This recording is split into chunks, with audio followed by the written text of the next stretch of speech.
The day my daughter-in-law Jennifer screamed at me in front of the entire neighborhood that I was nothing but a useless old woman taking up space in her house, I smiled and nodded like I always did. What she didn't know was that her house, the one she was so proud of showing off to her book club friends, wasn't actually hers at all, it was mine. Every single mortgage payment for the past 3 years had come directly from my retirement account, and she had no idea. By the time I finished teaching her exactly what useless looked like, she'd be begging me to come back. But I wasn't coming back. Not ever. Before we jump back in, tell us where you're tuning in from, and if this story touches you, make sure you're subscribed. Because tomorrow, I've saved something extra special for you. My name is Margaret Walsh, and at 72 years old, I thought I'd earned the right to be treated with basic human decency in my own family. I was wrong about a lot of things back then, but I was especially wrong about Jennifer. When my son David married her 5 years ago, I genuinely believed we could build something together. She was ambitious, well-educated, and seemed to adore David. What I mistook for confidence, though, was actually entitlement wrapped in designer scarves and fake smiles. The morning everything changed started like most others in the Harrison house on Maple Street. I'd been living there for almost 2 years, ever since David convinced me to sell my little cottage and move in with them. At the time, it seemed like a practical solution. David worked long hours at his engineering firm, Jennifer was climbing the corporate ladder at some marketing company, and they claimed they wanted help with the grandchildren when they came along. Plus, the house was plenty big enough for all of us, or so they said. I woke up early as usual, around 6:30, and padded downstairs to make coffee. The kitchen was my favorite room in the house, with its granite countertops and large windows facing the backyard garden I'd been tending since I moved in. I'd always been an early riser, a habit from my 40 years as a high school English teacher, and these quiet morning moments were precious to me. I'd sit with my coffee and my crossword puzzle, watching the sun come up and planning my day. That particular Tuesday, I was expecting a phone call from my financial advisor about some investment adjustments.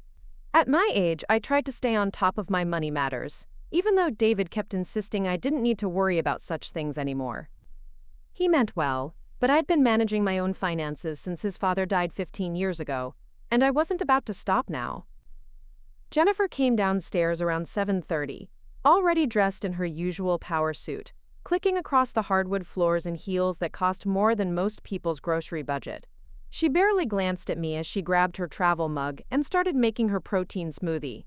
We'd developed this careful dance around each other over the months, polite but distant, like roommates who'd never quite figured out how to be friends.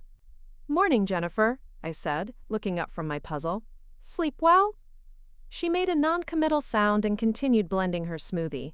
The noise filled the kitchen, drowning out the morning birds I'd been listening to. When it finally stopped, she turned toward me with that tight smile she reserved for people she had to tolerate. "Margaret, I've been meaning to talk to you about something," she said, her voice carrying that particular tone she used when she was about to criticize something I'd done. "The ladies from my book club mentioned yesterday that they noticed you've been spending quite a bit of time in the front garden. Apparently Mrs. Chen across the street said something about the flower choices looking a bit dated." I felt my stomach tighten, but I kept my expression neutral. "I see. Well, I've been gardening for over 30 years. I suppose my style might seem old-fashioned to some people." "It's not personal," she continued, though everything about her tone suggested it absolutely was personal. "It's just that we have a certain image to maintain in this neighborhood. These houses are worth considerable money, and curb appeal matters. Maybe we could look into hiring a professional landscaping service?" The implication was clear. My gardening, like everything else I brought to this house, wasn't good enough for her standards. I'd been hearing variations of this conversation for months now. My cooking was too heavy, my television shows were too loud, my afternoon walks with the neighbor's dog were somehow embarrassing. Each criticism was delivered with the same fake concern, as if she was doing me a favor by pointing out my inadequacies. "Of course," I said quietly. "I wouldn't want to bring down the property values."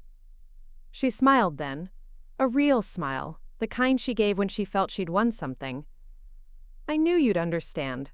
David always says how reasonable you are." After she left for work, I sat in the kitchen for a long time, staring at my half-finished crossword. The word I'd been trying to remember was marginalized, and suddenly it seemed fitting. That's exactly what had been happening to me in this house, so gradually, I'd barely noticed it at first. Little comments about my habits, suggestions that I might be more comfortable somewhere else, gentle corrections about the way I did things. David called around 10, like he did most mornings when he had a break between meetings. We chatted about his work, the weather, plans for the weekend. I almost mentioned the garden conversation, but something stopped me. Maybe it was the exhaustion in his voice. Or maybe it was because I'd learned that complaining about Jennifer usually made him defensive and uncomfortable. He loved his wife, and he loved me, and he wanted us to get along. The fact that we were failing at that felt like my responsibility to fix.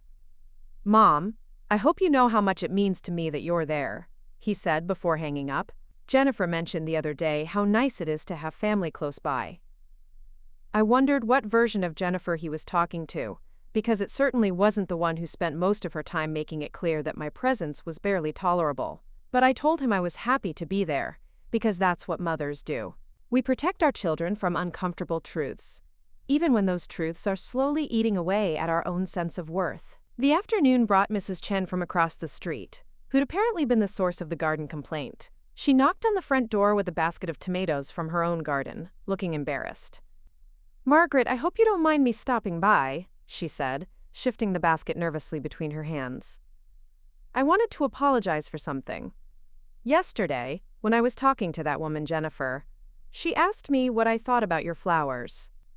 I said they reminded me of my grandmother's garden, which I meant as a compliment. My grandmother had the most beautiful garden I'd ever seen. I invited her in for tea, and we sat in the living room while she explained how Jennifer had twisted her innocent comment into criticism. Mrs. Chen was 78, a retired nurse who'd lived in the neighborhood for over 20 years. She understood exactly what was happening. "That girl has been asking questions about you for weeks," she said, stirring honey into her tea. "Wanting to know if you seem confused, if you've been forgetting things, if you need help with basic tasks. At first, I thought maybe she was just being caring, but now I'm not so sure." My blood went cold. "What kind of questions?" "Questions about your independence. Whether you should be driving. Whether you seem capable of living alone. She's been painting a picture of someone who isn't quite managing on their own anymore." Mrs. Chen looked at me directly. "But Margaret, you're one of the sharpest people I know. You help me with my computer problems. You remember everyone's birthdays. You could probably run circles around people half your age." After she left, I sat alone in the house and started putting pieces together that I'd been too trusting to see before. The subtle comments. Preparing and narrating this story took us a lot of time. So if you are enjoying it, subscribe to our channel. It means a lot to us. Now, back to the story. About my memory when I'd forget minor details.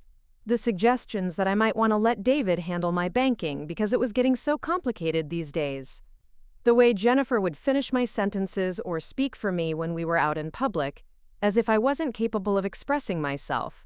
I'd been so focused on trying to fit into their life that I'd missed the fact that Jennifer wasn't trying to accommodate me at all. She was systematically undermining my independence, creating a narrative that would justify whatever she was planning next. And I had a sinking feeling I knew what that might be. That evening, I made dinner as usual. Pot roast with vegetables, nothing fancy but filling and nutritious. David came home around 7, looking tired but happy to see me. We talked about his day while Jennifer stayed upstairs, supposedly working on some important presentation. This had become the routine. David and I would have dinner together. Then Jennifer would come down later and reheat whatever was left, usually making some comment about the portion sizes or the seasoning. But that night, she came downstairs while we were still eating. She looked agitated, her usual composed demeanor cracking slightly around the edges. "David, we need to talk about the insurance adjuster," she said, barely acknowledging my presence at the table. "They're coming tomorrow to assess the damage from that pipe leak last month, and they're going to want to speak with everyone who lives here." I looked up from my plate, confused. "What pipe leak? I don't remember any water damage." Jennifer's jaw tightened almost imperceptibly. "The leak in the guest bathroom upstairs." It happened while you were at your book club meeting, remember? David and I had to call the emergency plumber. David nodded, though he looked a bit uncertain. Right, the bathroom leak. It wasn't too bad, just some water damage to the ceiling below. I sat there trying to remember any signs of a leak, any mention of plumbers or repairs. There had been nothing. No water stains, no torn-up flooring, no smell of mold or dampness. I'd been using that bathroom just that morning, and everything looked exactly as it always had. I don't recall seeing any damage, I said carefully. Jennifer's smile was sharp. Well, that's understandable. Sometimes these things slip by us as we get older. The important thing is that the insurance company is going to handle everything. There it was again. The gentle suggestion that my memory wasn't reliable, that my perceptions couldn't be trusted. But this time, it was about something concrete, something involving insurance claims and money. My stomach started churning as I realized I was looking at something much more serious than garden criticism. After dinner, I excused myself and went upstairs to examine the guest bathroom thoroughly. Every inch of the ceiling, the walls, the floor. There was no evidence of any water damage, recent or otherwise. No replaced tiles, no fresh paint, no new caulking. Either they'd done the most thorough restoration job in history, or Jennifer was lying about the entire thing. I lay in bed that night staring at the ceiling, my mind racing through possibilities I didn't want to consider. Insurance fraud was serious business. If Jennifer was filing false claims, she could be putting David in legal jeopardy without him even realizing it. And if she was using my presence in the house as part of some larger deception, I could be implicated too. The next morning, I got up early and called my insurance agent, a woman named Patricia who'd been handling my policies for over a decade. I explained that I was living with my son and wondered about coverage for personal property in someone else's home. "Oh, Margaret, I'm so glad you called," Patricia said, her voice concerned. "I've been meaning to reach out to you about some changes to your homeowner's policy. Someone called last week claiming to be your son, wanting to add additional coverage for a property on Maple Street. When I tried to verify the information, the address didn't match what we have on file for you." My hands started shaking. "What kind of additional coverage?"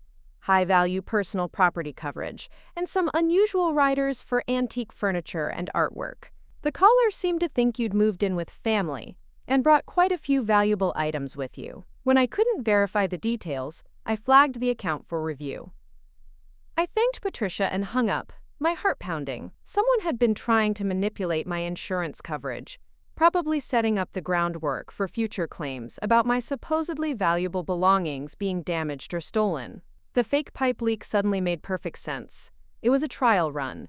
I spent the morning quietly going through my important papers, documents I'd brought with me when I moved in. My will, my insurance policies, my investment statements, my pension information. Everything seemed to be in order, but I couldn't shake the feeling that I was missing something important. Around noon, David called with news that made my blood pressure spike. "Mom, I've been thinking about what Jennifer said yesterday about your memory," he began, his voice gentle but concerned. "Maybe it would be a good idea for you to have a checkup with Dr. Martinez. Just to make sure everything's okay. Jennifer mentioned that you've seemed a bit confused about some recent events." "David, there was no pipe leak in that bathroom." There was a long pause. "Mom, I was there when the plumber came. I helped clean up the water." The certainty in his voice shook me. Either David was lying to me, which seemed impossible, or Jennifer had somehow convinced him that events had happened that simply hadn't occurred. I thought about Mrs. Chen's warning, about the questions Jennifer had been asking around the neighborhood. She wasn't just undermining my credibility with strangers. She was doing it with my own son. "I think I'd like to get that checkup," I said finally, not because I doubted my own mental state, but because I needed documentation that I was competent and clear thinking. Something told me I was going to need proof of that very soon. Dr. Martinez had been my physician for 8 years, and she knew me well enough to notice that I seemed stressed during my appointment that afternoon. After a thorough examination and some basic cognitive tests, she sat down across from me with a puzzled expression. "Margaret, physically and mentally. You're in excellent shape for your age, she said. Your memory is sharp, your reasoning is clear, and your reflexes are better than most people 20 years younger. What prompted this visit? You seemed worried when you called. I explained the situation as objectively as I could, without making accusations but laying out the facts. Dr. Martinez listened carefully, taking notes. I want you to have a full neuropsychological evaluation, she said when I finished. Not because I think there's anything wrong with you, but because I want you to have official documentation of your cognitive abilities. Sometimes families have disagreements about these issues, and it's helpful to have professional assessments on record. She also gave me the name of an elder law attorney, a woman named Rebecca Torres, who specialized in protecting seniors from financial abuse. Just as a precaution, Dr. Martinez said, it never hurts to make sure your legal documents are in order and that you understand your rights. I made both appointments before leaving the medical building. As I sat in my car afterward, I realized I was no longer just uncomfortable or hurt by Jennifer's behavior. I was scared, not of her exactly, but of how far she might be willing to go and how much damage she could do before I figured out how to stop her. That evening, Jennifer was waiting for me when I got home. She was sitting in the living room with a cup of tea, looking deceptively casual. How did your doctor's appointment go? She asked, though I hadn't told her I was seeing Dr. Martinez. Fine, just a routine checkup. That's good. David was worried about you. She sipped her tea delicately. You know, Margaret, I've been thinking about our living situation. This house is really better. Suited for a younger family, don't you think? All those stairs, the big yard to maintain. It might be time to consider some alternatives that would be more appropriate for your stage of life. There it was. Not even disguised anymore. She wanted me out. This is David's decision too, I said carefully. Of course. But David wants what's best for you. And sometimes what feels comfortable isn't actually what's safest. She smiled, but her eyes remained cold. There are some lovely assisted living communities in the area. Places where you wouldn't have to worry about maintaining a household or remembering to take your medications. I don't take any medications except vitamins. Well, that could change. At your age, health can decline quickly. She stood up, smoothing down her skirt. I've actually picked up some brochures from a few places, just to have the information available when you're ready to make that transition. That night, I called my sister Helen in Portland. We'd always been close, despite the distance, and she was one of the few people who would give me completely honest advice. Maggie, you need to get out of there, she said without hesitation after I explained the situation. This woman is setting you up for something, and David is either in on it or she's manipulating him too. But if I leave, it looks like I'm admitting I can't handle living independently.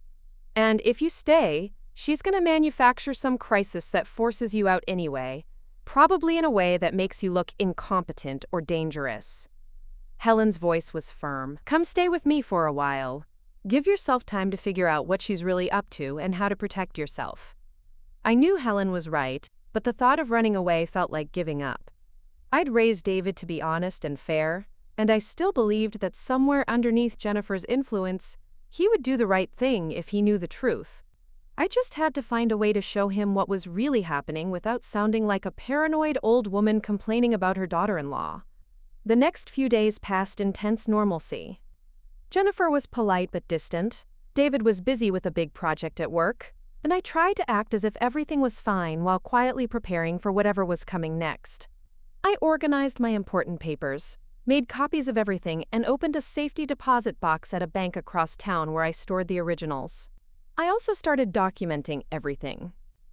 Every conversation with Jennifer, every strange incident, every time David mentioned something I supposedly said or did that I had no memory of. The pattern was becoming clearer. Jennifer was gaslighting both of us, creating false memories and planting seeds of doubt about my mental state. The breaking point came on a Saturday morning in early October. I was in the garden, pulling up the last of the summer vegetables and preparing the beds for winter planting. It was peaceful work, meditative in a way that helped me think through everything that had been happening. Jennifer came outside around 10, dressed for some social event, carrying a cup of coffee and her phone.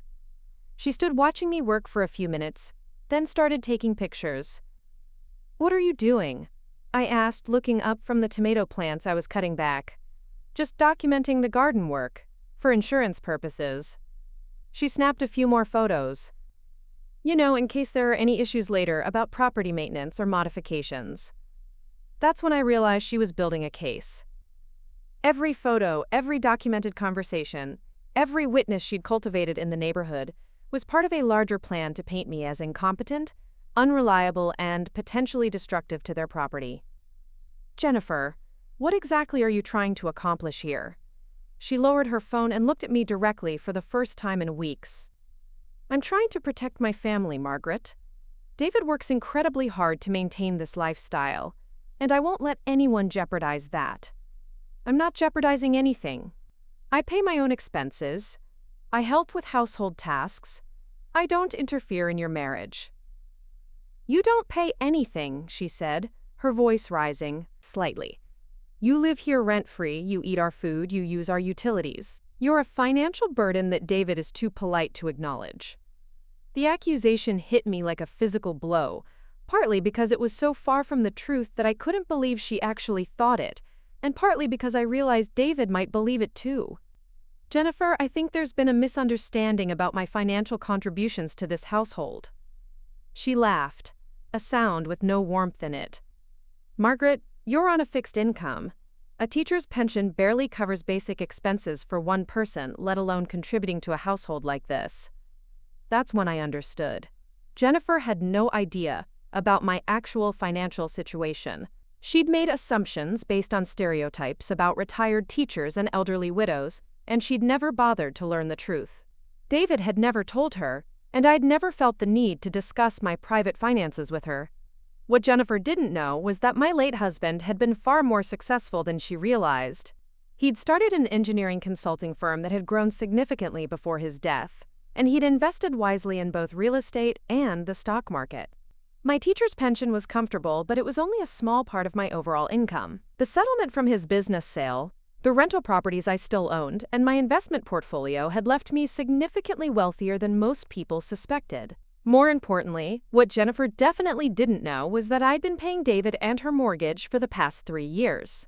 When I'd moved in, David had mentioned that they were stretching financially to afford the house payments along with Jennifer's student loans and their other expenses. I'd offered to help, and we'd arranged for me to cover the mortgage payments as my contribution to the household. David handled the actual payment process, but the money came directly from my accounts every month. Jennifer thought I was a broke old woman living off their charity. In reality, she was living in a house that I was paying for, and she had no idea. I looked at her standing there in her designer outfit, radiating smugness and superiority, and something inside me shifted. I was tired of being polite. I was tired of trying to accommodate someone who saw me as nothing but an inconvenience to be managed. "Jennifer, I think we need to have a very honest conversation." "I think we do too," she said, pulling out her phone again. "And I think David should be part of it." She called him, right there in the garden, and asked him to come home immediately. "We need to talk about your mother's living situation. It's becoming urgent." David arrived within an hour, looking worried and confused. Jennifer had moved our conversation inside to the living room, where she'd arranged herself in the chair that gave her the best view of both David and me. She'd even put out a pitcher of water and glasses, as if this were a business meeting. "David, I think it's time we address some concerns about your mother's well-being," Jennifer began, her voice taking on that professional tone she used at work. "I've been documenting some incidents that suggest she may be having difficulties managing daily tasks and maintaining appropriate boundaries."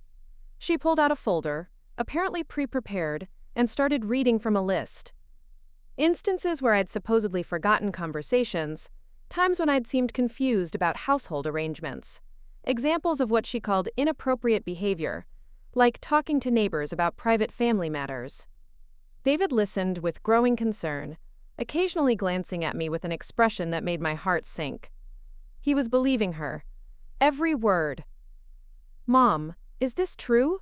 Have you been feeling confused about things?" I looked at my son, this man I'd raised from birth, who was sitting in a house I was paying for while his wife systematically destroyed my credibility, and I realized that being polite and accommodating had gotten me exactly nowhere. "David, who pays the mortgage on this house?" He looked confused by the change of subject. What does that have to do with anything? Just answer the question.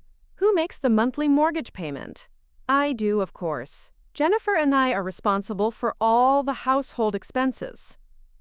I turned to Jennifer, who had gone very still. Is that what you told him? Her face had gone pale, but her voice remained steady. David handles all the financial arrangements. I don't get involved in the details.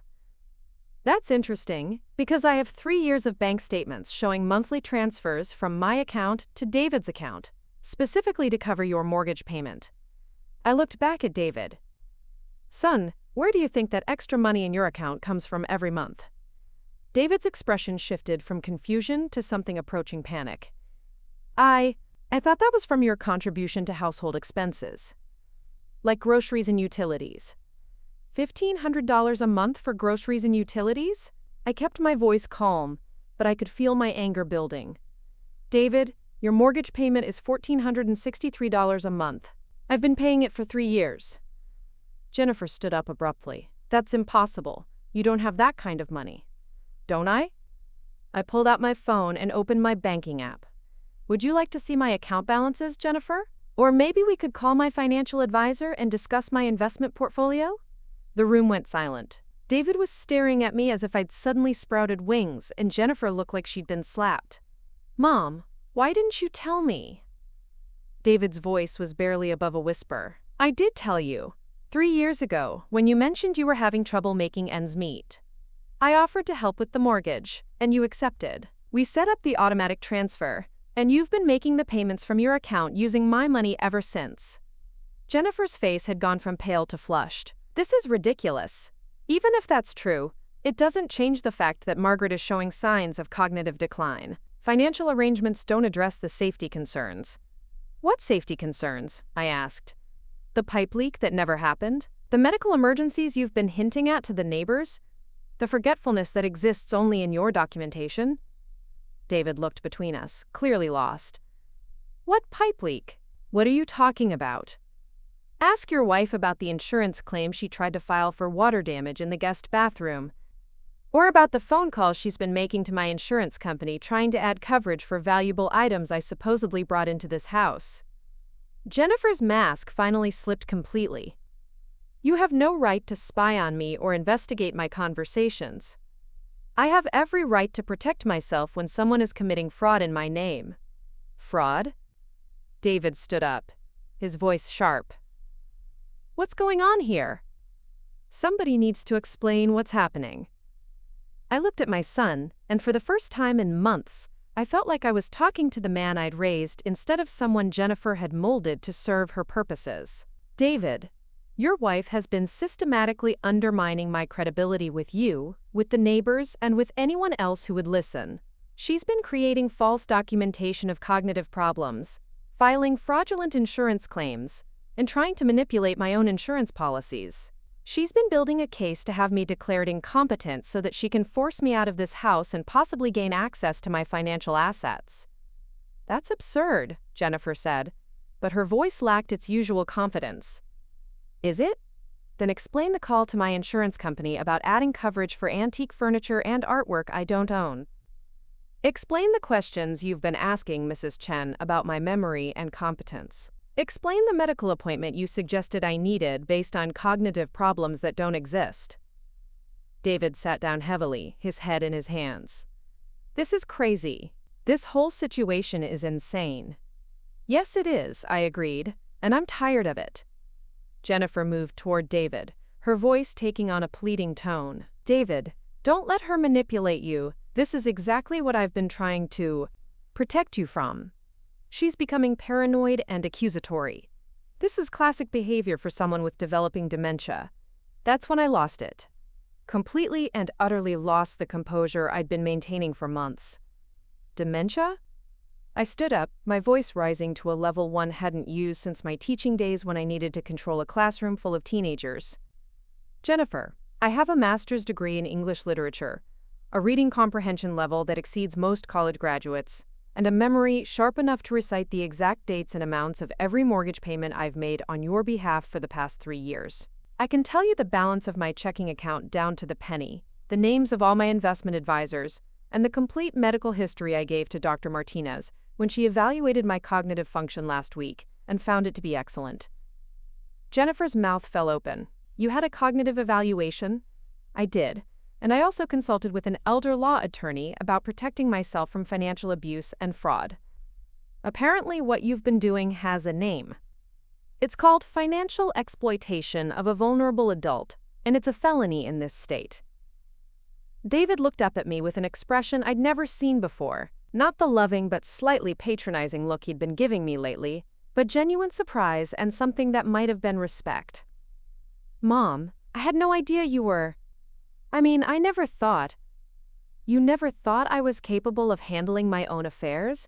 You never thought I might have resources beyond what you assumed? You never thought that maybe, just maybe, your wife's version of events might not be entirely accurate? I thought I was protecting you, he said quietly. From what? From my own life? From making my own decisions? From being treated like an adult human being instead of a burden to be managed? Jennifer stepped forward, her voice desperate now. David, don't let her turn you against me. She's been planning this. This whole confrontation is calculated to make me look bad. I turned to face her directly. Jennifer, you called me useless. In front of the neighbors, in front of my son, in my own home. You've spent months trying to convince everyone around me that I'm incompetent and dangerous. You filed false insurance claims, attempted to manipulate my financial accounts, and done everything possible to isolate me and undermine my independence. The only thing I've been planning is how to protect myself from whatever you were going to do next. This house isn't your home, she said, her voice rising. This is my home. David and I bought this house. We make the payments. We maintain it. You're just a guest who's overstayed her welcome. That's when I smiled. Really smiled, for the first time in months. Actually, Jennifer, this house belongs to whoever holds the mortgage. And since I've been making those payments, I think you'll find that I have a significant financial interest in this property. I pulled out my phone and called my lawyer, Rebecca Torres, who I'd been keeping informed about the developing situation. Rebecca, it's Margaret Walsh. I think it's time to implement the plan we discussed. Could you initiate the process to transfer the mortgage into my name and begin eviction proceedings for the current residents? Jennifer's face went white. You can't do that. We have rights. Actually, you don't, I said, still holding the phone.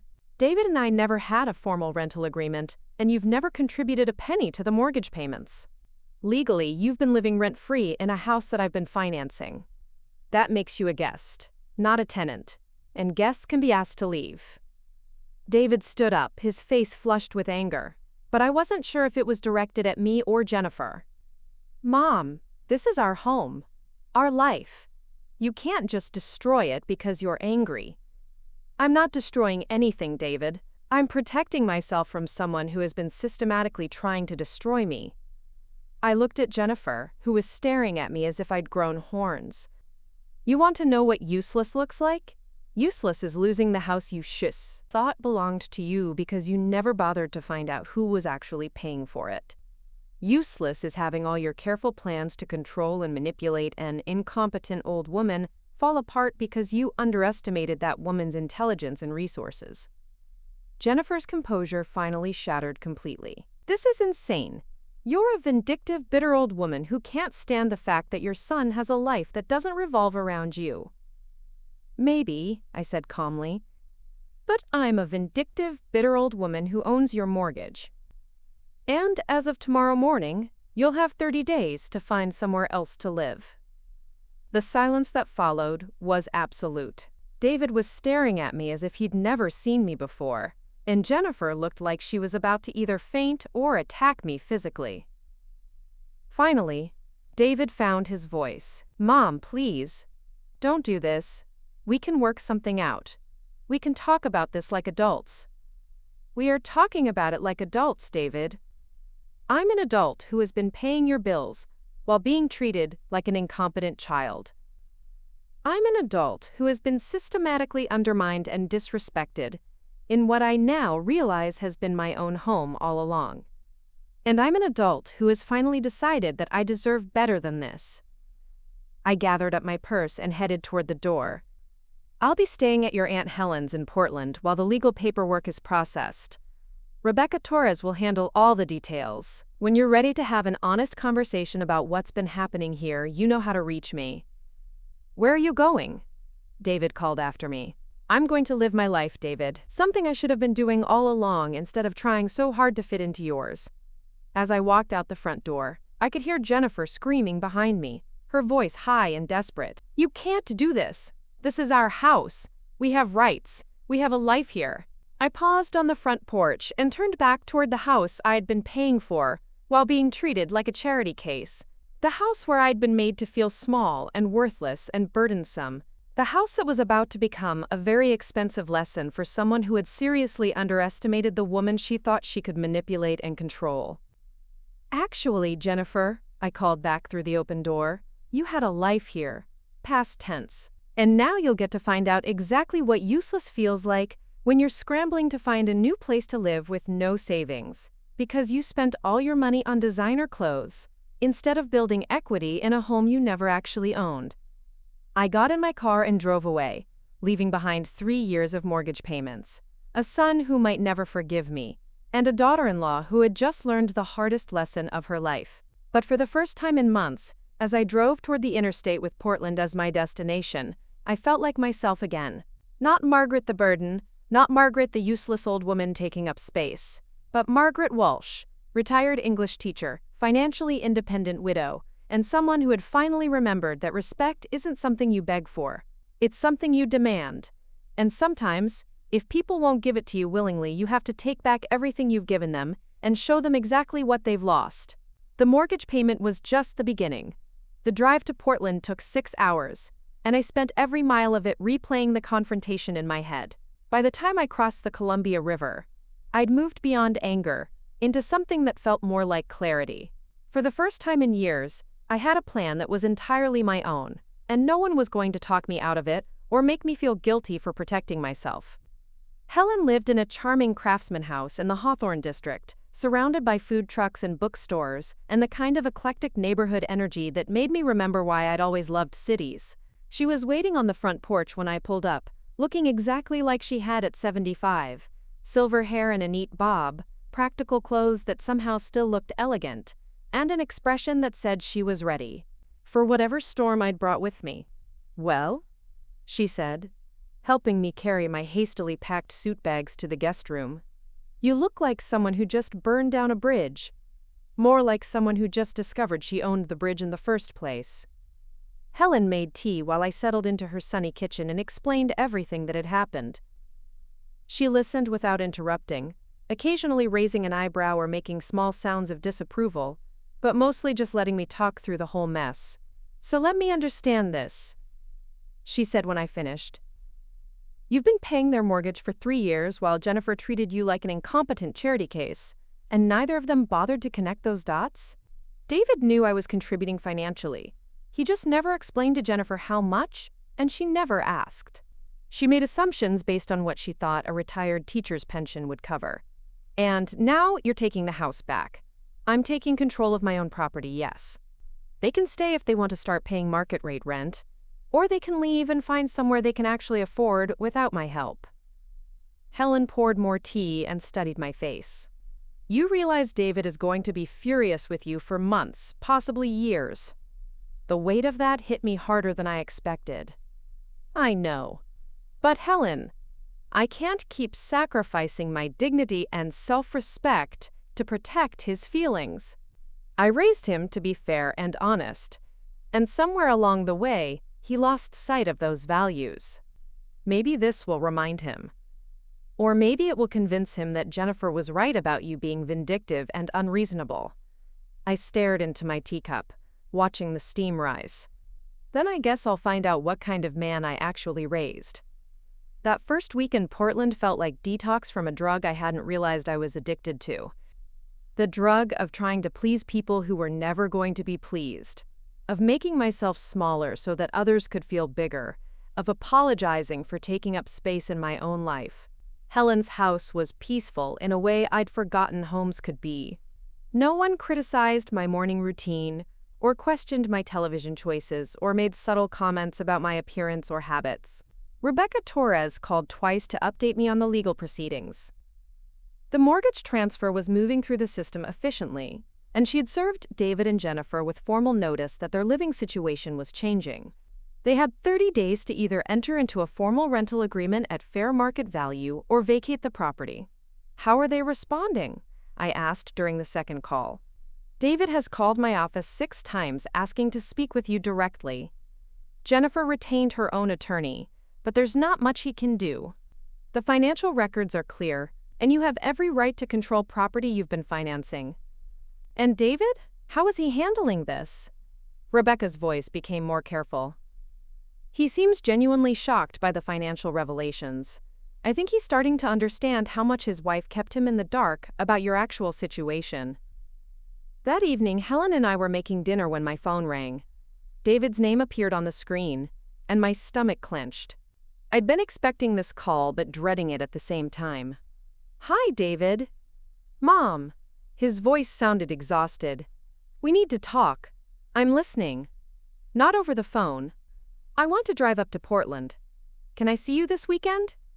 I looked at Helen, who was pretending not to eavesdrop while chopping vegetables with unnecessary intensity. "You can come, but I won't change my mind about the house. I'm not calling to negotiate.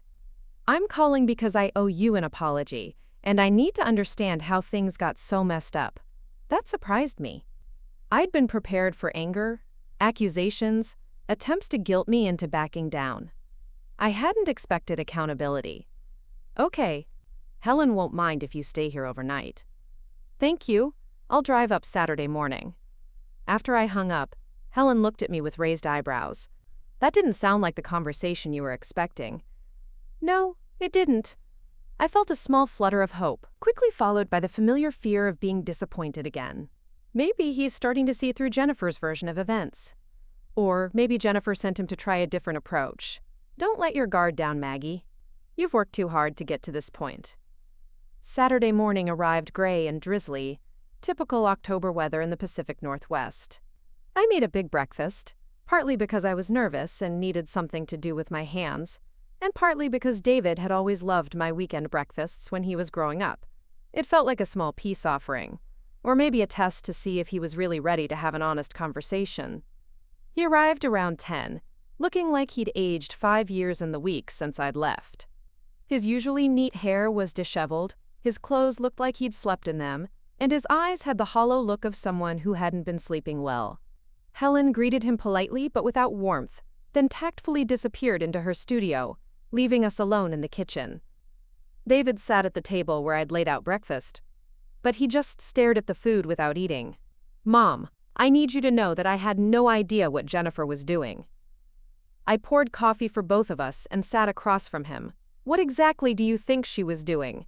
Building a case against you, documenting things that weren't true, or twisting true things to make them look like something else."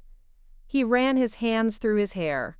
"After you left, I went through her files. She had folders full of notes about you, photos, even recordings of phone conversations with neighbors and your doctor's office." My coffee cup stopped halfway to my lips. "Recordings?" "She was calling people and asking leading questions about your mental state, then recording their responses. She called Mrs. Chen 3 times, asking if she'd noticed you seeming confused or forgetful. She called Dr. Martinez's office pretending to be concerned about your cognitive decline and asking about signs to watch for." I felt sick. How long had she been doing this? Based on the dates in her files, at least 6 months. Maybe longer. David's voice was flat, emotionless. She had a whole timeline planned out.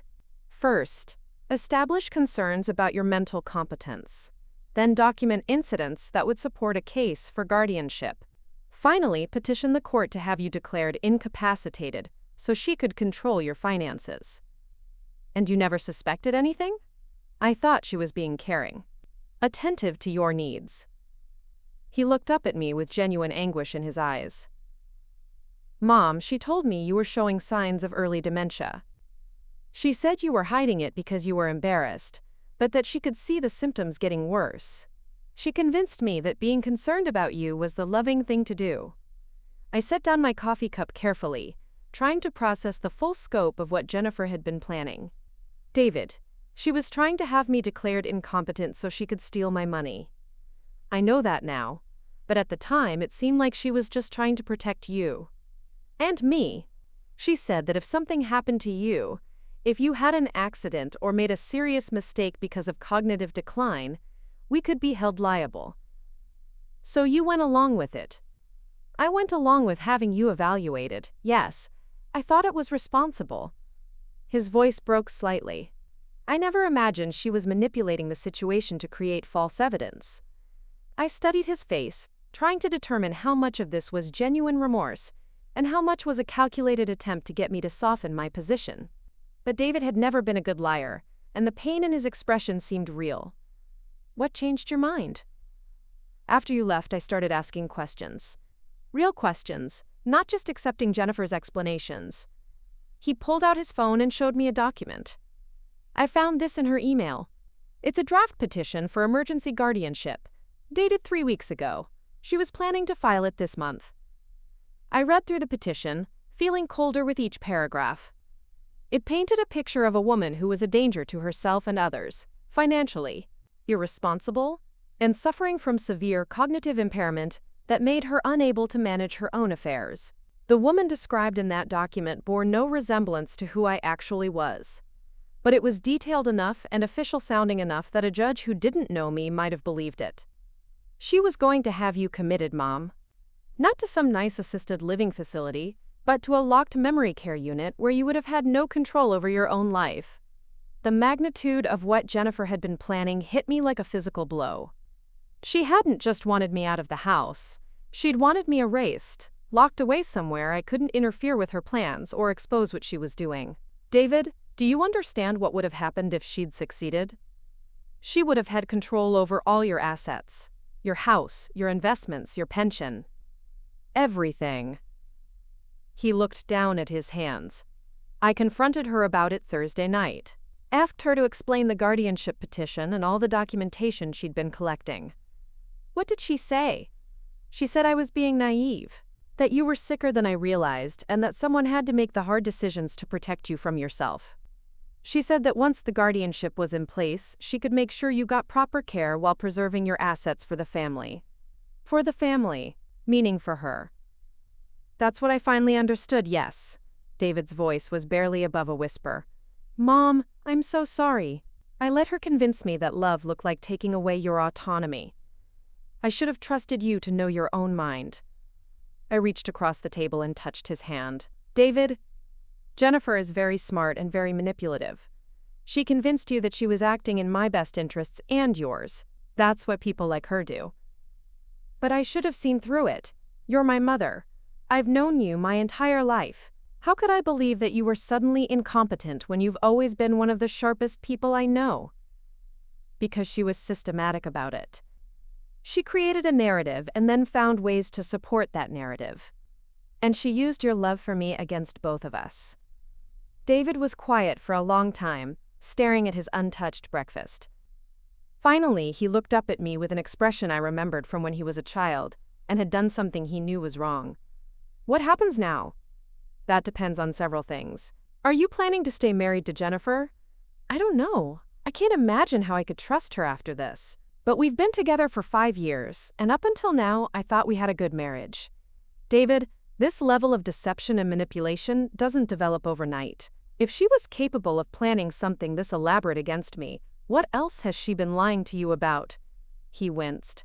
I've been wondering the same thing. I started going through our financial records, and there are some expenses I can't account for. Money that was supposed to go to savings but seems to have disappeared. You need to protect yourself financially. Get your own attorney, separate your accounts, make sure she can't drain your assets while you're deciding what to do about the marriage. I already started that process. And I moved out of the house Thursday night. I'm staying at a hotel while I figure things out. That surprised me. You left? I couldn't stay there, knowing what she'd been planning to do to you. And honestly, I couldn't look at her without wondering what else she'd been lying about. He finally took a bite of his breakfast, chewing mechanically.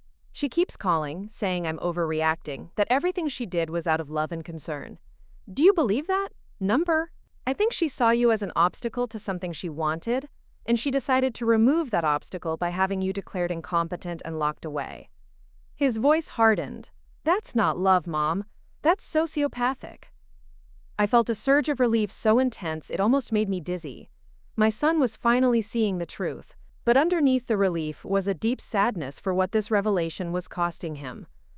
I'm sorry. Your marriage is falling apart because of this. Don't apologize for that. If my marriage was built on lies and manipulation, then it needed to fall apart. He looked at me directly. But I am sorry that I let it get so far before I saw what was happening. And I'm sorry that my first instinct was to doubt you instead of protecting you. We talked for another hour, going through the timeline of Jennifer's manipulation and David's growing realization of what had been happening. By the time Helen rejoined us for lunch, some of the tension between David and me had eased, though I could see the weight of his shattered illusions in every line of his face. What about the house? He asked as we were cleaning up the lunch dishes. What about it? Are you really going to evict us? I mean, evict Jennifer? I considered the question carefully. David, I've been paying that mortgage for 3 years while being treated like a burden and a charity case. Jennifer has 30 days to decide if she wants to pay fair market rent to live in a house she can't afford, or if she wants to find somewhere else. Those are her options. And what if I want to stay? What if I separate from Jennifer and want to keep living there? Then we can discuss terms. But David, that house is expensive, and you've never been able to afford the payments on your own. That's why you needed my help in the first place. Maybe I could get a roommate, or rent out part of the house. I looked at my son, this man who was trying to salvage something from the wreckage of his life, and felt a familiar tug of maternal instinct to make things easier for him. But I'd learned something important over the past few months about the difference between helping and enabling. David, you're 42 years old. You have a good job and a college education. If you want to keep that house, you need to figure out how to pay for it yourself. I'm not going to keep subsidizing your lifestyle while you figure out your personal life, he nodded slowly. That's fair. More than fair, actually. But I'm not going to throw you out on the street either. You have 30 days to make arrangements, and if you need a little extra time to get things sorted out, we can work something out. Thank you. He hesitated, then added, Do you think you'll ever move back? To the area, not necessarily to the house. I thought about it. I don't know. I like it here with Helen. I like feeling like myself again instead of feeling like I have to apologize for existing. David stayed for dinner, and we spent the evening talking about safer subjects. His work, Helen's art projects, books we'd been reading. It felt almost normal, except for the underlying current of everything that had been broken and might not be fixable. Before he left Sunday morning, he hugged me tightly. Mom, I know I have a lot of work to do to earn back your trust, but I want you to know that I'm going to do that work. I love you, David. I always have and I always will. But I can't go back to being the version of myself that let other people decide what I was worth. I wouldn't want you to.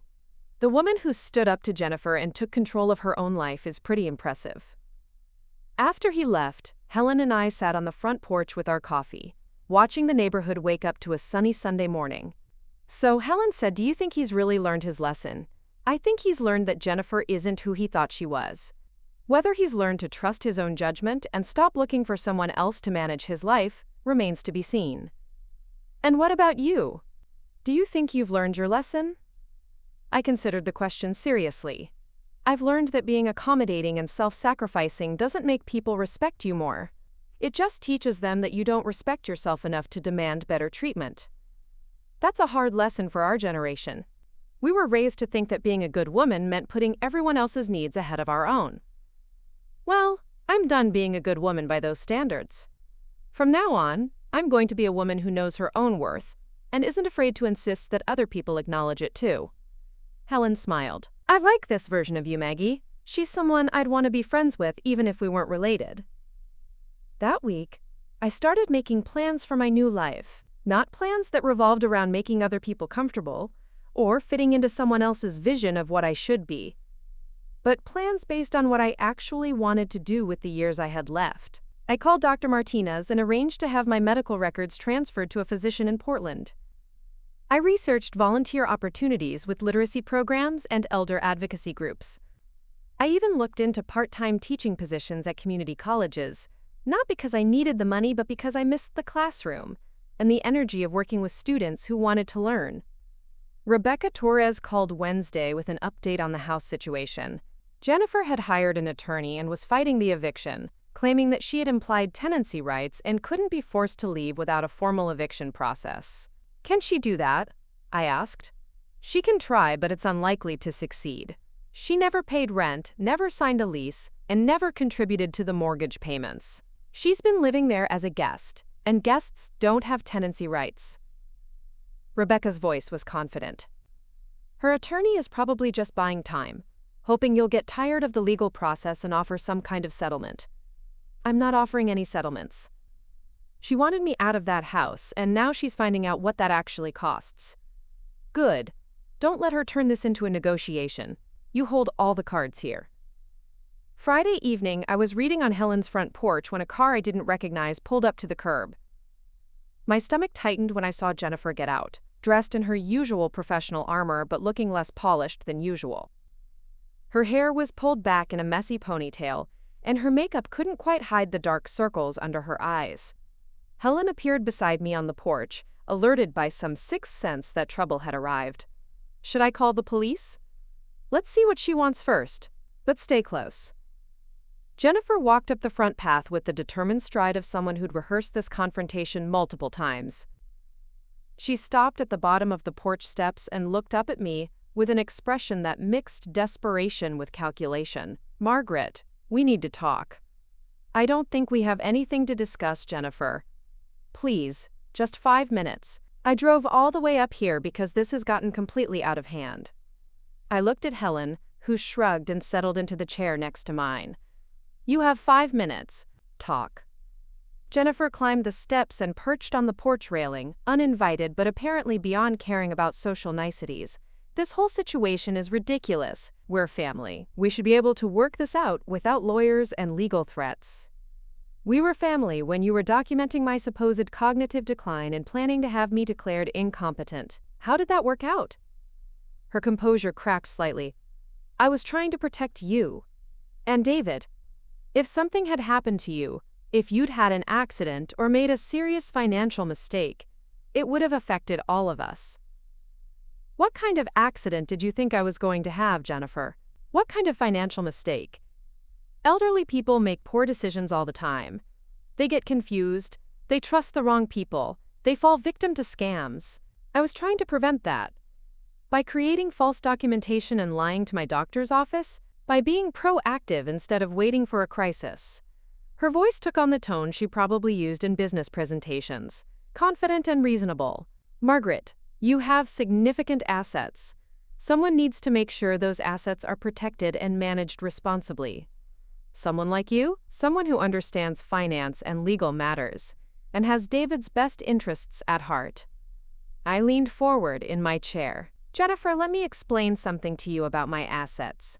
I've been managing them successfully for 15 years since my husband died. I've increased their value by over 400% through careful investing and strategic property management. I've never made a major financial mistake, never fallen for a scam, and never needed anyone else to protect me from my own decisions. But as I get older, I might choose to delegate some financial management to professionals I trust.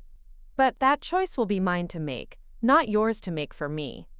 Jennifer's mask slipped further, revealing the anger underneath. You're being spiteful.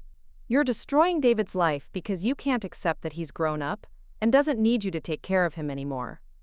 Actually, Jennifer, I'm the one who's been taking care of him. I've been paying his mortgage for 3 years, while you convinced him he was supporting a helpless old woman. The mortgage payments were a gift, a contribution to the household. The mortgage payments were the rent I paid to live in a house where I was treated like an unwelcome guest. And now that I'm no longer living there, I'm no longer paying rent. Jennifer stood up abruptly, pacing to the edge of the porch. This is insane. You can't just take someone's home away because your feelings got hurt. I can take back my own property when the people living there can't afford to pay for it themselves and are treating me with contempt and disrespect. We'll fight this. I have rights as a resident of that property. Actually, you don't. You've never paid rent, never signed a lease, and never contributed to the ownership costs. Legally, you've been a guest in a house that I own, and I'm no longer willing to host you. Jennifer's facade finally crumbled completely. You vindictive bitch. You're destroying my life because you're jealous that David chose me over you. Helen stood up, her voice sharp. I think it's time for you to leave. David didn't choose you over me, Jennifer. He fell in love with the person you pretended to be. Now he's discovering who you really are, and he's making different choices based on that information. He'll come back to me. Once he realizes what you've done to his life, what you've cost him, he'll understand that I was trying to protect him from you. I stood up too, feeling calmer than I had in months. Maybe he will. But that will be his choice to make, just like it was my choice to stop letting you steal from me and plan my destruction. Jennifer looked at me with pure hatred. You haven't won anything. You've just guaranteed that you'll spend your remaining years alone, because no one wants to be around a bitter, controlling old woman who uses money to manipulate people. You know what, Jennifer? I'd rather be alone and respected than surrounded by people who see me as nothing but a source of money to be manipulated and controlled. She stormed down the porch steps and back to her car, slamming the door hard enough to rattle the windows. As she drove away, Helen and I sat back down on the porch. Well, Helen said after a moment, that went better than expected. Did it? She showed her true colors completely. No more pretense. No more manipulation. Just raw entitlement and rage at being caught. I suppose that's something. Maggie, did you notice what she never once said during that entire conversation? I thought about it. What? She never apologized. She never admitted that what she did was wrong. She just kept insisting that she had the right to do it, and that you were wrong for stopping her. Helen was right. Throughout that entire confrontation, Jennifer had never shown any recognition that her actions were harmful or inappropriate. She'd only expressed anger at being thwarted and resentment at facing consequences for her behavior. That night, I called Rebecca Torres and told her about Jennifer's visit. She's desperate, Rebecca said. People like that become dangerous when they realize they can't manipulate their way out of trouble. Should I be worried about her doing something reckless? I think you should be careful. Change your daily routines, be aware of your surroundings, don't go places alone if you can help it. And if she contacts you again, document everything but don't engage. I can't hide from her forever. You won't have to. This legal process will play out over the next few weeks, and then she'll be forced to accept reality. Right now, she's still in denial about how much power she's lost. The next week passed quietly. I settled into routines in Portland, exploring the city and spending time with Helen. David called a few times to check in and update me on his own situation. He'd filed for legal separation from Jennifer and was looking for his own apartment. Jennifer was still living in the house, apparently convinced that she could somehow find a way to stay there permanently. Then, on a Thursday morning, Rebecca called with news that changed everything. Margaret, you need to know that Jennifer's attorney contacted me yesterday with a settlement offer. What kind of settlement? She's willing to vacate the property voluntarily in exchange for 6 months, rent-free occupancy to give her time to find alternative housing. Absolutely not. I told him that would be unacceptable. But there's something else. He also mentioned that his client has information about irregularities in your financial management that might be of interest to Adult Protective Services. I felt my stomach drop. What kind of irregularities? He wouldn't be specific, but it sounds like she's threatening to file a complaint claiming that you're being financially exploited by someone or that you're not competent to manage your own assets. She's going to try to flip the script, make it look like I'm the one who needs protection. That's what I think, yes. The good news is that we have extensive documentation of your competency and her attempts at manipulation. The bad news is that these kinds of investigations can be disruptive and stressful, even when they're ultimately unfounded. I sat down heavily in Helen's kitchen chair. So she's going to keep fighting, even though she has no legal grounds to stay in the house. She's going to try every angle she can think of. But Margaret, I want you to remember something important. You've done nothing wrong. You're taking control of your own property and protecting yourself from someone who is systematically trying to exploit you. Don't let her turn this around and make you feel guilty for standing up for yourself. That afternoon, I made a decision that surprised even me. I booked a flight back to Seattle for the weekend. If Jennifer wanted to fight, she was going to have to do it while looking me in the eye instead of hiding behind lawyers and threatening letters. Helen offered to come with me, but I declined. This was something I needed to handle myself. I'd spent too many years letting other people fight my battles or avoid battles altogether.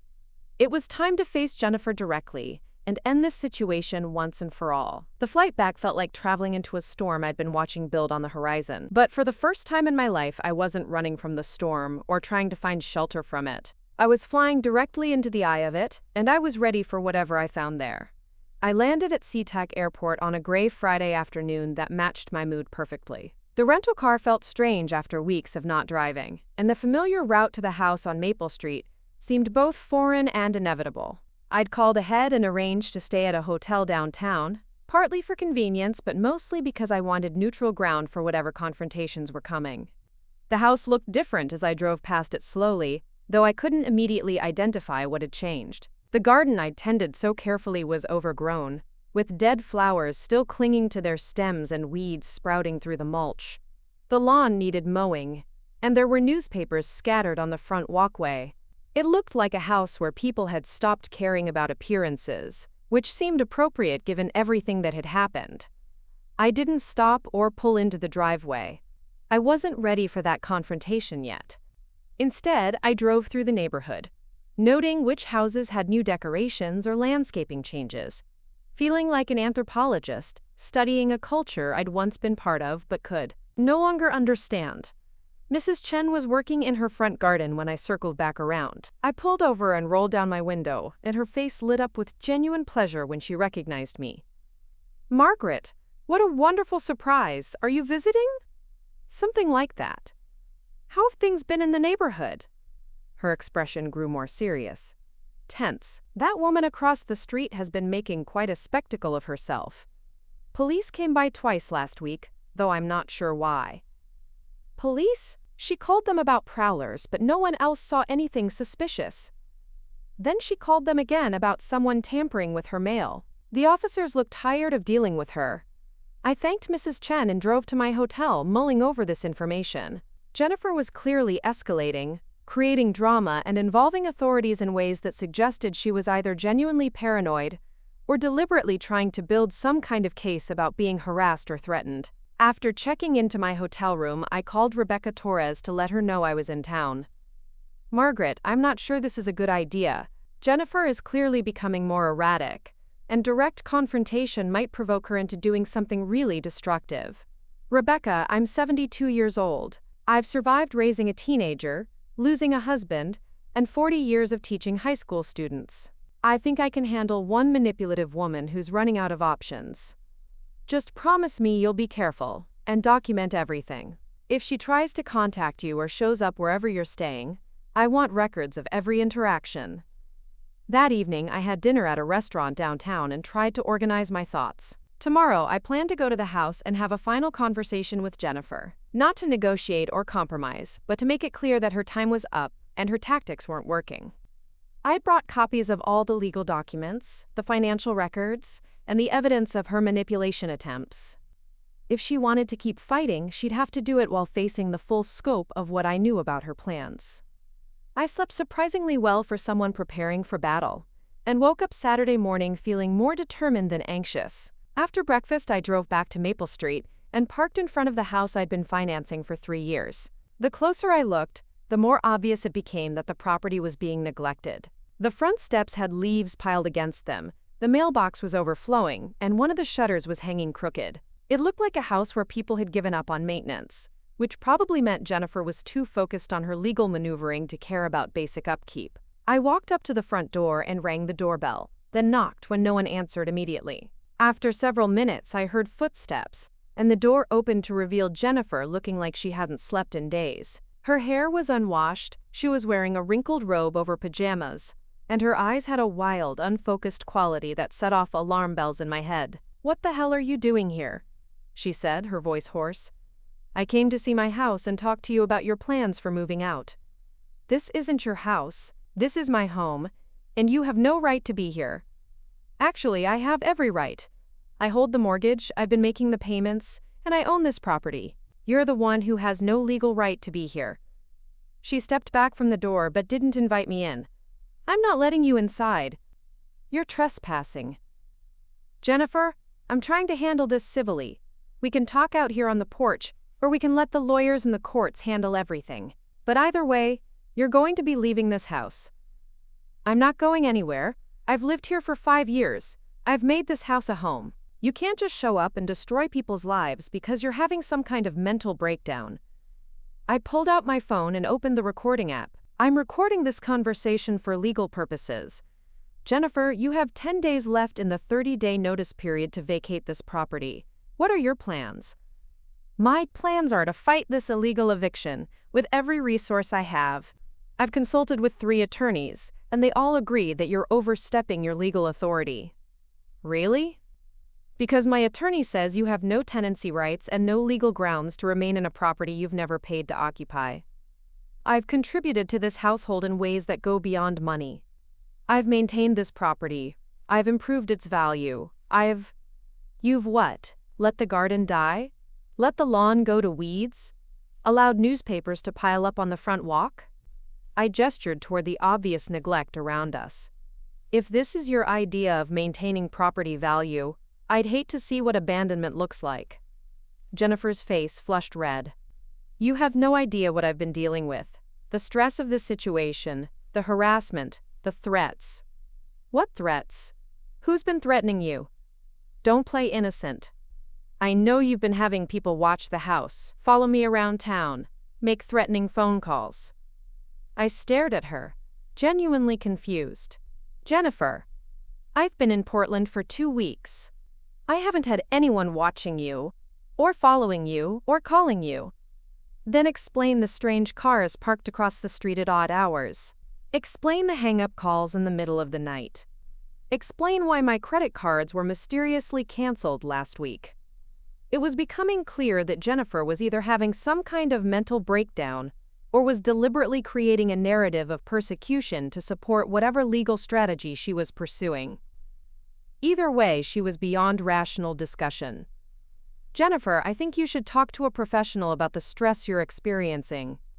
But regardless of your personal situation, you still need to vacate this property." "I'm not leaving my home because some bitter old woman wants to play power games. This isn't a game. This is me taking control of my own property after years of subsidizing people who treated me with contempt and disrespect." She laughed, a sound with no humor in it. "You want to talk about disrespect? You abandoned your son when he needed you most. You destroyed his marriage out of spite. You've used your money as a weapon to punish people who didn't worship you the way you think you deserve. I've used my money to protect myself from someone who is planning to have me declared incompetent and locked away in a care facility. You should be in a care facility. You're clearly not capable of making rational decisions anymore." That's when I realized the conversation was pointless. Jennifer was too invested in her version of reality to engage with facts, and I was wasting time trying to reason with someone who had no interest in being reasonable. "Jennifer, you have 10 days. If you're not out by then, the sheriff will remove you and your belongings from the property. I suggest you start packing." I turned to leave, but she called after me. "This isn't over, Margaret. I have resources you don't know about. I have information that will change everything." I paused at the bottom of the porch steps. "What kind of information?" "Wouldn't you like to know?" I got in my rental car and drove away, leaving Jennifer standing in the doorway of a house she was about to lose forever. The conversation had accomplished what I'd hoped. It had made clear that there would be no negotiated settlement, no compromise, and no backing down from either side. That afternoon, I called David to let him know I was in town and had spoken with Jennifer. "Mom, how did she seem to you?" "Honestly, either she's having a genuine mental health crisis, or she's putting on an elaborate performance. She was talking about being followed and threatened, about mysterious phone calls and canceled credit cards. The credit cards aren't mysterious. I canceled all the joint accounts when I moved out. I didn't want her running up debt that I'd be responsible for. What about the other things? The surveillance? The phone calls? David was quiet for a moment. I don't know. She's been calling me constantly, saying similar things, but she's also been known to embellish situations when it serves her purposes. David, I need you to understand something. Whatever happens over the next week or so, whatever Jennifer claims or threatens or accuses me of, I'm not backing down. She had 30 days notice, and that notice period is almost over. I understand, and Mom, I think you're doing the right thing. It took me too long to see it, but you're protecting yourself from someone who was systematically trying to destroy your independence and steal your assets. I'm glad you understand that now. But David, this might get worse before it gets better. Jennifer doesn't seem like someone who's going to accept defeat gracefully. I know, I've been worried about that too. She's become increasingly unpredictable since I moved out. That evening, I had dinner with an old colleague from my teaching days, someone who'd known me for over 20 years, and could provide perspective on how much I'd changed during my time living with David and Jennifer. Maggie, you seem like yourself again, Carol Brennan said over dessert. When you were living with them, every time I saw you, you seemed smaller somehow. Diminished. That's exactly how I felt. I wondered what was happening, but you always said everything was fine when I asked. I think I was trying to convince myself as much as anyone else. It's hard to admit that your own family is systematically undermining you. Well, you've certainly turned the tables now. The whole situation has been the talk of the faculty lounge. Everyone's rooting for you. It was strange to think that my personal drama had become entertainment for my former colleagues, but I supposed that was inevitable in a community where everyone had known everyone else for decades. Sunday morning, I woke up to my phone ringing at 6 a.m. The caller ID showed David's number, and his voice was tight with stress when I answered. Mom, there's been an incident at the house. Jennifer called the police and claimed you broke in and threatened her yesterday. My stomach dropped. That's not what happened. I knocked on the door, she answered, and we talked on the front porch. I recorded the entire conversation. I know. I told the police that you wouldn't have broken into anywhere or threatened anyone, but they have to investigate when someone files a complaint. What exactly is she claiming? She says you forced your way into the house, made threatening statements about what you'd do if she didn't leave, and that you've been stalking her and having other people harass her. David, none of that is true. I believe you. But Mom, this is serious. Filing a false police report is a crime, but so is stalking and making threats. You need to be very careful about any contact with Jennifer from now on. I called Rebecca Torres immediately and explained what had happened. She listened grimly, and then gave me advice I didn't want to hear. Margaret, you need to stay away from that house and avoid any contact with Jennifer until this legal process is complete. She's clearly trying to provoke you into doing something that she can use against you. But what if she's trying to damage the property out of spite? What if she's destroying things or stealing fixtures? Then we'll deal with that through the proper legal channels. But if you go over there and she claims you're harassing or threatening her, it could complicate everything. This is ridiculous. I can't even visit my own property because she might lie about what I do or say. Welcome to dealing with someone who has no integrity and nothing left to lose. The good news is that her credibility is already shot. The police report will be investigated. They'll find no evidence to support her claims, and it will just become another example of her making false accusations. That afternoon, I decided to visit some other old friends and colleagues, partly to distract myself and partly to establish an alibi for my time in town. If Jennifer was going to start making false accusations, I wanted plenty of witnesses who could verify my actual activities and behavior. I had coffee with my former principal, lunch with 2 retired teachers, and dinner with my next-door neighbors from my old house. All of them remarked on how much better I seemed compared to the last few times they'd seen me, and all of them were supportive of my decision to reclaim my independence and my property. Monday morning, Rebecca called with an update on the police investigation. They spoke with Jennifer for about an hour, and apparently, her story kept changing. First, she said you broke in through the back door. Then she said you forced your way in through the front door. Then she admitted that you'd actually knocked, and she'd answered but claimed you'd pushed past her into the house, which never happened. The officers also noted that she seemed agitated and possibly under the influence of something, though they couldn't determine what. They asked if she had any evidence of the threats you supposedly made, and she couldn't provide any specifics. What happens now? They're going to review the complaint and probably close it as unfounded. But Margaret, they also mentioned that this isn't the first time she's called them recently. Apparently, she's been reporting various incidents over the past 2 weeks, and none of them have checked out. So she's establishing a pattern of making false reports, which actually helps us, because it damages her credibility if she tries to make more serious accusations later. That evening, I was back at my hotel when I got a call from Mrs. Chen. "Margaret, I hope you don't mind me calling, but I thought you should know that there was quite a commotion at the house today." "What kind of commotion?" "That woman was out in the yard screaming at someone on the phone. She was loud enough that several neighbors came out to see what was happening. She was saying things about lawsuits and revenge and making people pay for what they'd done to her." "Did she seem drunk or under the influence of drugs?" "I couldn't tell, but she certainly wasn't acting rational. Then she started pulling up plants from the garden, throwing them around the yard like she was having some kind of tantrum. I felt sick thinking about the garden I'd spent so much time cultivating being destroyed out of spite, but I also realized that Jennifer was essentially vandalizing my property in front of multiple witnesses. Did anyone call the police?" "Mr. Henderson from next door said he was going to if it didn't stop soon. But eventually she went back inside and everything got quiet." Tuesday morning, I drove by the house again and saw the evidence of Jennifer's breakdown.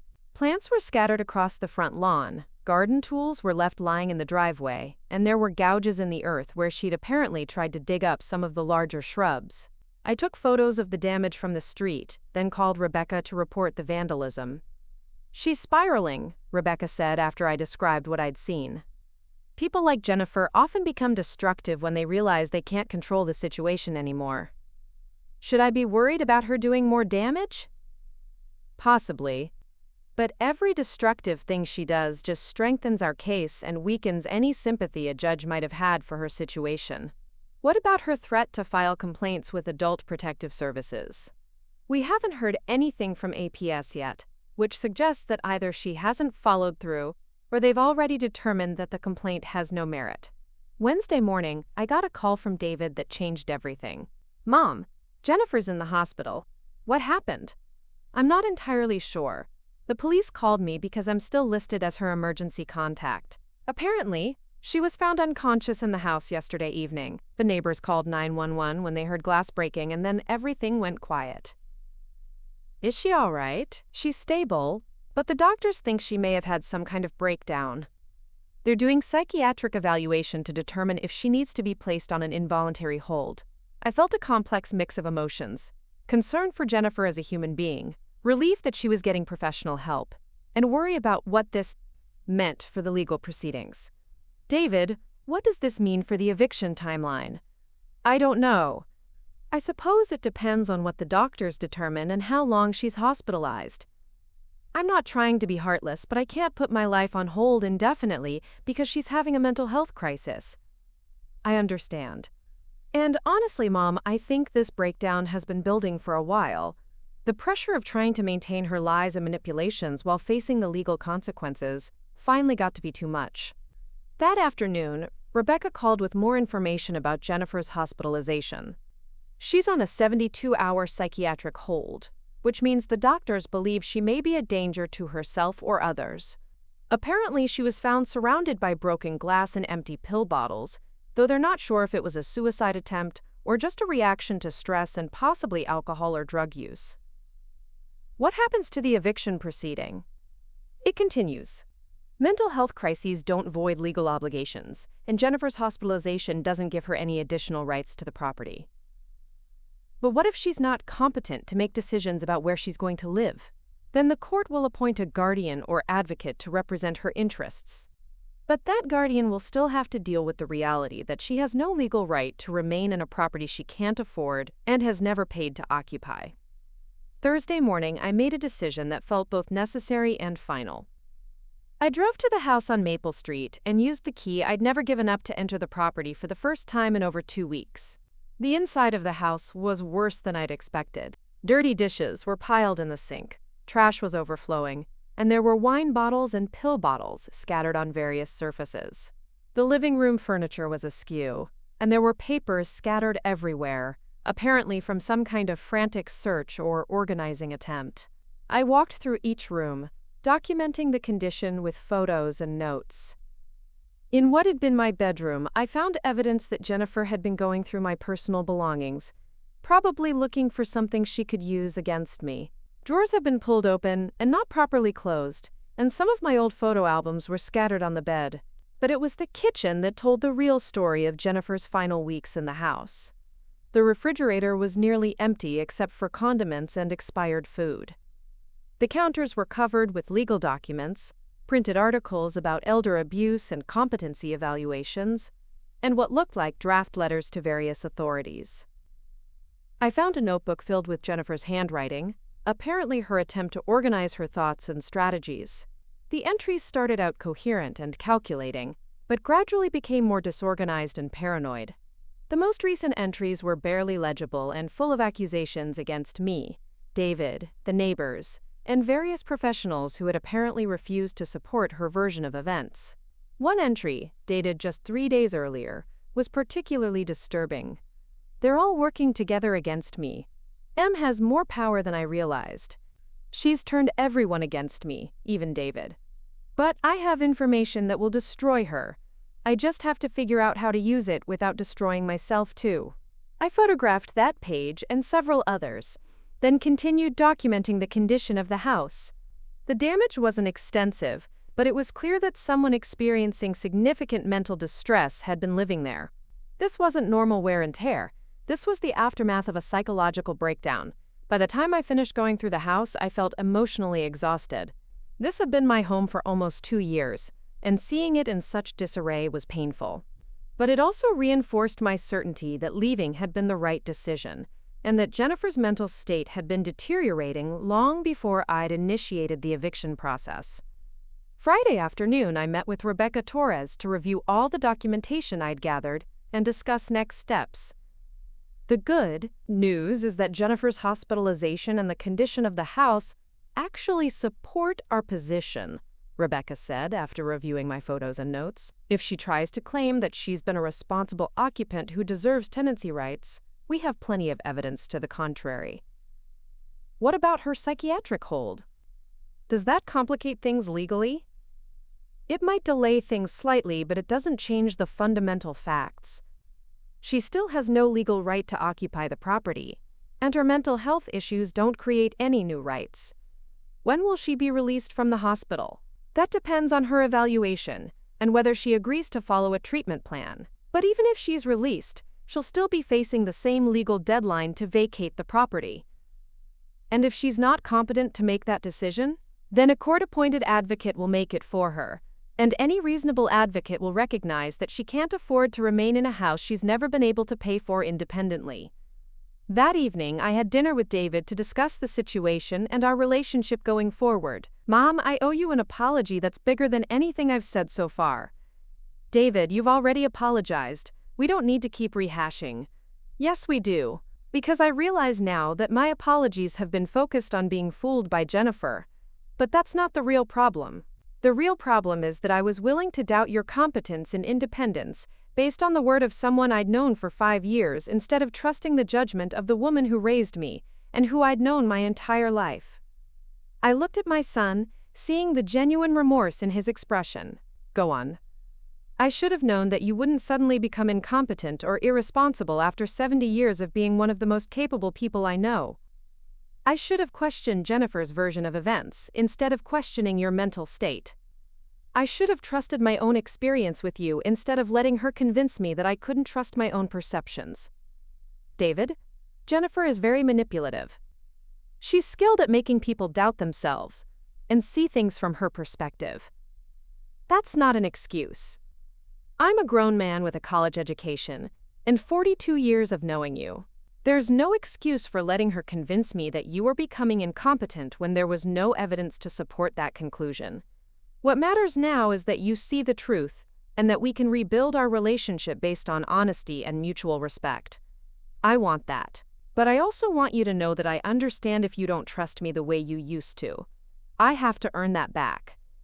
David, I love you and I want us to have a good relationship. But you're right that trust has to be earned. I need to know that you won't doubt my competence or judgment again, just because someone else suggests that you should. You have my word on that. And Mom, I want you to know that what you did, taking back control of your life and your property, was exactly what you should have done. I'm proud of you for having the courage to stand up for yourself. Saturday morning, I woke up to a call from the hospital. Jennifer had been discharged and was asking for transportation back to the house on Maple Street. I'm sorry, but I can't authorize that, I told the social worker who had called. Ms. Richardson has no legal right to occupy that property, and she's facing an eviction deadline that expires in 3 days. She claims that she lives there and has nowhere else to go. She's been living there without paying rent or having any legal agreement to occupy the space. The property owner, me, has terminated her permission to be there. Do you have somewhere else she could go? Family? Friends? She'll have to make those arrangements herself.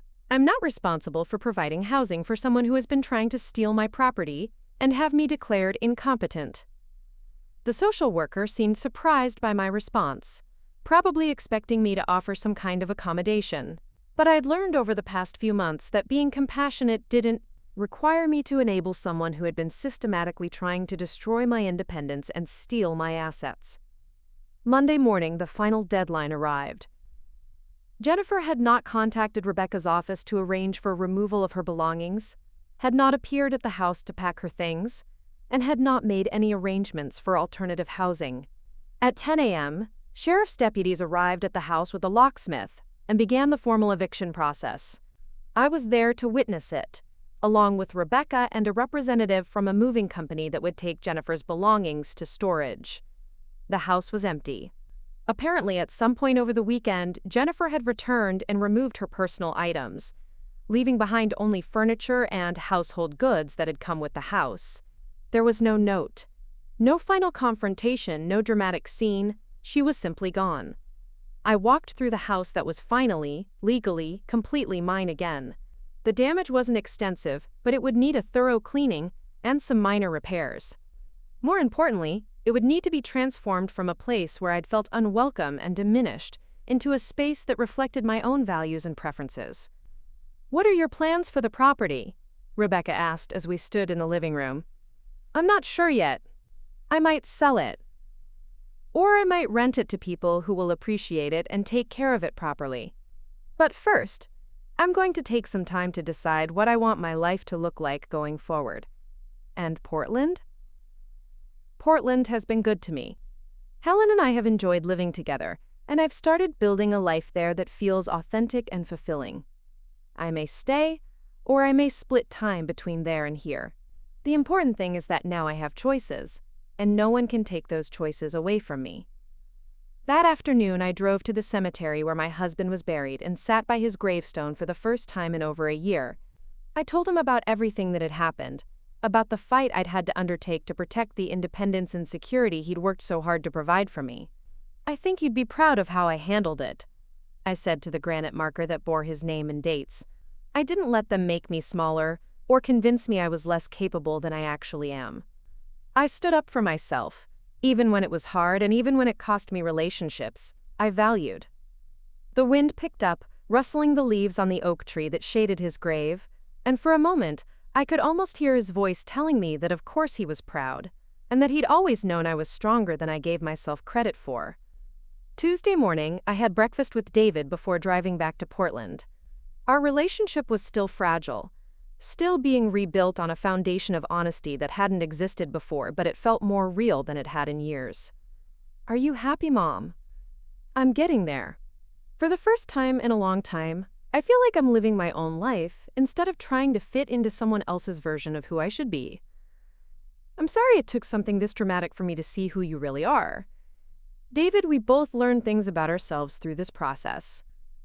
You learned that you're stronger than you thought, and that you don't need someone else to manage your life or make your decisions for you. That's valuable knowledge." "What did you learn?" I thought about it while sipping my coffee. "I learned that being kind and accommodating doesn't automatically earn respect, and that sometimes the most loving thing you can do is refuse to enable someone else's bad behavior, even when that someone is your own son." David winced, but he didn't argue. And Jennifer? Do you think she learned anything? I hope she learned that manipulation and exploitation have consequences. Whether she's capable of learning that lesson and changing her behavior is up to her. I heard she left town, moved back east somewhere to stay with family. That's probably for the best. She needs professional help and a chance to build a life based on honesty instead of manipulation. As I drove back toward Portland that afternoon, I reflected on everything that had changed over the past few months. I'd gone from being Margaret, the accommodating mother and houseguest, to Margaret, the woman who knew her own worth and wasn't afraid to insist that others recognize it too. The cost had been high. My relationship with David was damaged and would take time to repair fully. I'd lost the fantasy that I could have a close relationship with my daughter-in-law. I'd been forced to acknowledge that people I loved were capable of treating me with contempt and disrespect. But I'd also gained something invaluable: the knowledge that I was strong enough to protect myself, smart enough to see through manipulation, and worthy of respect and dignity regardless of my age or circumstances. The house on Maple Street would be sold within 6 months to a young family who promised to restore the garden and maintain the property with care. The proceeds from that sale, combined with my other investments, ensured that I would never again be financially dependent on anyone else's goodwill or generosity. I kept my apartment in Portland, where Helen and I continued to be compatible roommates, and where I found work as a volunteer tutor for adult literacy programs. David and I talked once a week and saw each other every few months, slowly rebuilding trust and respect between us. Jennifer disappeared from our lives completely. I heard through mutual acquaintances that she'd started therapy and was working on rebuilding her life in a different state. I hoped that was true, and I hoped she was finding healthier ways to deal with her insecurities and need for control. But mostly, I stopped thinking about Jennifer at all. She'd been a painful but temporary chapter in my life, and I'd learned what I needed to learn from the experience. The most important lesson was this: respect isn't something you can earn by being smaller or more accommodating, or by sacrificing your own needs and dignity. Respect is something you claim by knowing your own worth and refusing to accept anything less than what you deserve. Jennifer had called me useless, thinking she was stating a fact about my value and my place in the world. Instead, she'd challenged me to prove her wrong, and I'd risen to that challenge in ways that surprised everyone, including myself. I was 72 years old, financially independent, intellectually sharp, and surrounded by people who valued me for who I actually was, rather than who they thought I should be. If that was Jennifer's definition of useless, I was happy to embrace it, because useful people, as I'd learned, sometimes spend so much energy being useful to others that they forget to be valuable to themselves. And I was never going to make that mistake again. Up next, you've got 2 more standout stories right on your screen. If this one hit the mark, you won't want to pass these up. Just click and check them out.